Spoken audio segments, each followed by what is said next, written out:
Hi again, welcome to another video, and in front of us we have a Yamaha YBR125. It's 09 plate, and I've had this a good few months now. I bought it along with the Yamaha SR125, which I still haven't done the engine change on that. But this is the one I'm concentrating on at the moment, because when this is done I will be selling this one. I have done some work on it. As you can see, cylinder head is off, and I did film some of that, but I didn't have the motorbike lift in, so I was working on the damp, horrible floor. So look how nice that is. You know, I can pump it up to the level I want and everything now, so that's really nice. Yeah, I've already done some work on another bike, and it's so nice having that motorbike lift. But what I'm going to do now, I'm going to piece together what I have filmed on this, so it gives you a bit of an idea what was wrong with it. It had a running issue, and I have actually found out what that was. So what I'll do now is show you some of what I've done on it up to now, and then I'll cut back in, and then we'll carry on, we'll work on it from now. I have tracked down one problem it had. As far as I know, it's got two problems, and one of the problems was the electric start wasn't working. But I've tracked that down to the starter solenoid, and I've ordered one of them. I think that was about £11.50 delivered. So yeah, that'll come hopefully within the next week. But it has got a kickstart as well, so that's not desperate at the moment. It will start, but it has a problem, a running problem. You have to kick it over a lot of times, and then it does start, and then it'll rev out okay. But then when you let the throttle off, the tick over will go down to around 2. And then after about 10 seconds, it dies and just stops. And then you start it up again. Might take a good few kicks again to get it started, and it'll do the same. I have had it so it did tick over and run for longer, but then it just went back to the same old problem again. So I've done a little bit of reading up on it.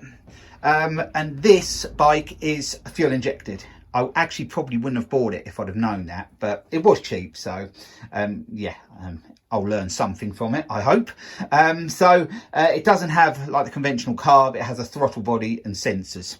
And what I've done, I've bought a second-hand throttle body, and I think there's 2 sensors on it.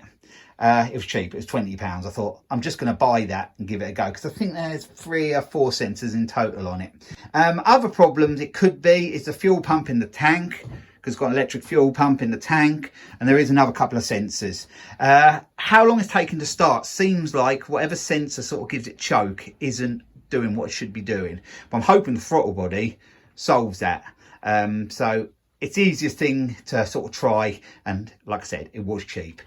So I have just tried it since I fit the new throttle body on, and them 2 sensors which were with the new throttle body. It's no different. So it was worth a go. It might have been a quick fix, but I'm thinking now, I had a lay down and looked around the sort of head area, and it looks to me like that's been off. Someone's used sealer. The gaskets might be there, but they've used sealer around the head gasket and the base gasket as well. And there's oil leaking from out there. So I'm thinking someone has definitely been in there quite recently, I think. And I'm wondering if timing could be out, or it's just not sealing properly the head gasket, and that's why it's not ticking over. Because it does run, it does rev out, but it just won't tick over whatever I do. So that's what I'm thinking. And also the management light, which is there, it's just going off and it's staying off. So that isn't sort of indicating an electrical problem at all. So I think I'm going to have to take off this head, all of it basically, and get new gaskets and make sure it's all done properly.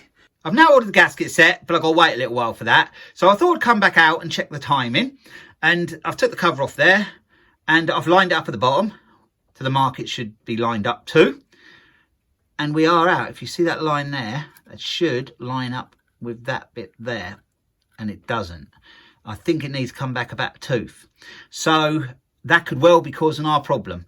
I hope it is. And what I'm going to do now is I am going to undo that and then move that back. It's quite hard for me to do that and film it, so I'll do that off camera. It isn't particularly a hard job, just my hands will be right in the way as I sort of pull that cog off and knock it back a tooth. I'll sort of loosen it, drop it down a bit and move it back on to the chain. but one tooth back. I think that'll get me in line. I have fitted the new starter solenoid. I haven't tried it yet because I haven't got any oil in it, and also the timing isn't right. I have just took out the tensioner again. I had put that in because I sort of put everything back together while I was waiting for parts. But now we have a new tensioner there.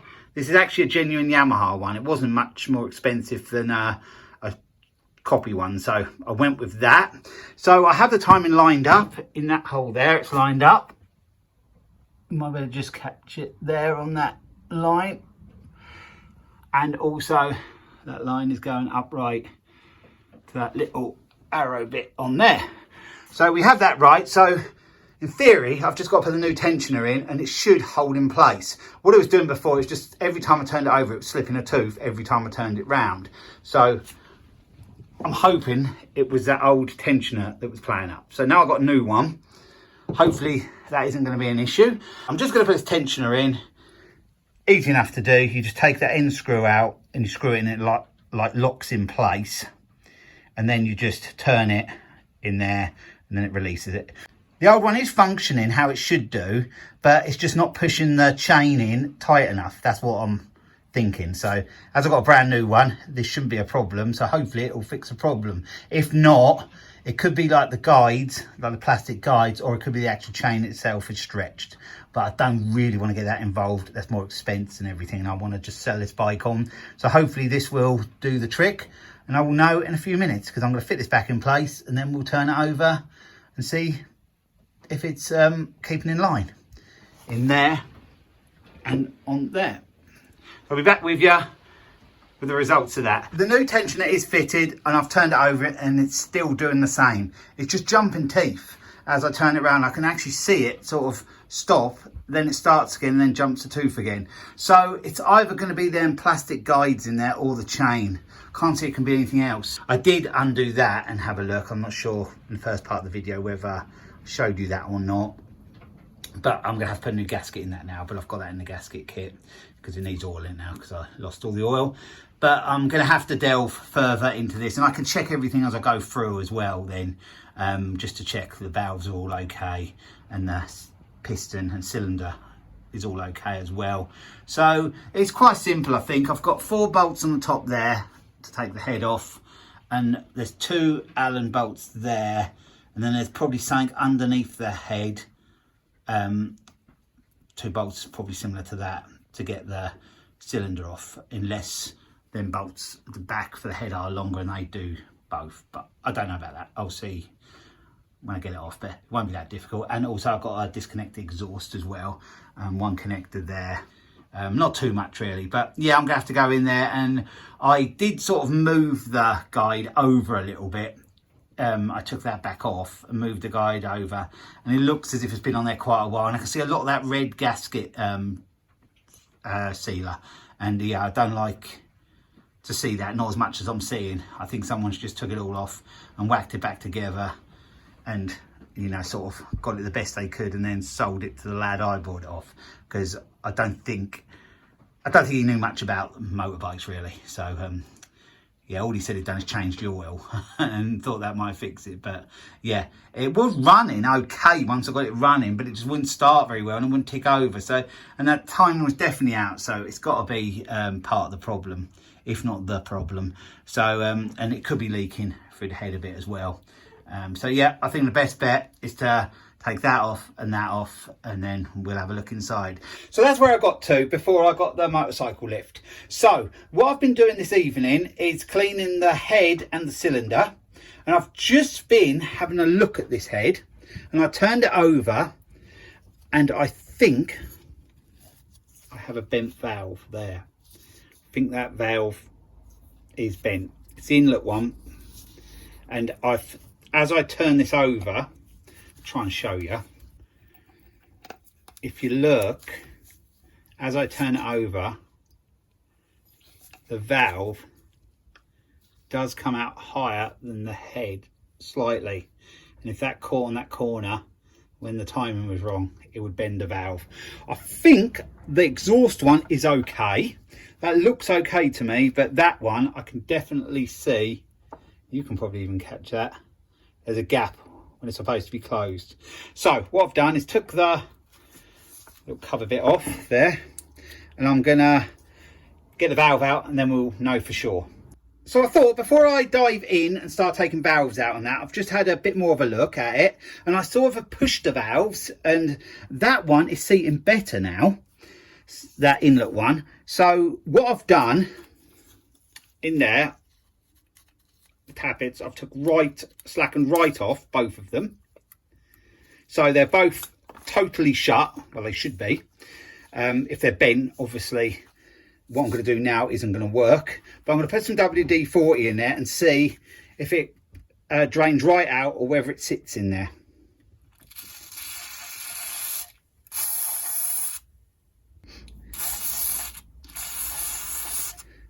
It's draining right out, so either we've got a bent valve or two bent valves, or they're just not sealing good enough. But I've got a funny feeling it's bent valves, and if you look in there, that doesn't look good either. Something has bashed up in there in the past. So I'm going to have to investigate this further and get the valves out. If any is bent, I think it'll be that inlet one. But then again, they both could be. So off camera, we got the valves out. All I did was, I'll show you, was push that down, which fits over the spring underneath there. And I pushed it each side with screwdrivers while Laura just pinged out the cotters. So that's how we did it. But I don't think I'll be putting them back in. The reason being, they are bent. That one's the worst. You can see there. It's inlet. And I think that one is bent as well. A bit. Not terrible, but it is a bit bent.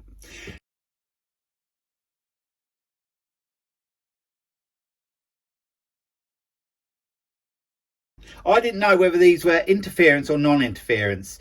That is, when the valves come out, can they hit the piston if it's not timed right? Well, yes, these can, and that proves it. So I've found one online, a cylinder head, and it's cheaper to buy one than fix this one. And also, if I was going to fix this one, I'd be concerned in them areas. I don't know what's happened there. It's had some issue in the past. Something has broke up and bashed against it there. It isn't good. So now I've got to wait for the replacement cylinder head to turn up. When it does, I can get everything back on the bike, and then hopefully everything is all good. And that'll all be shown in part 2.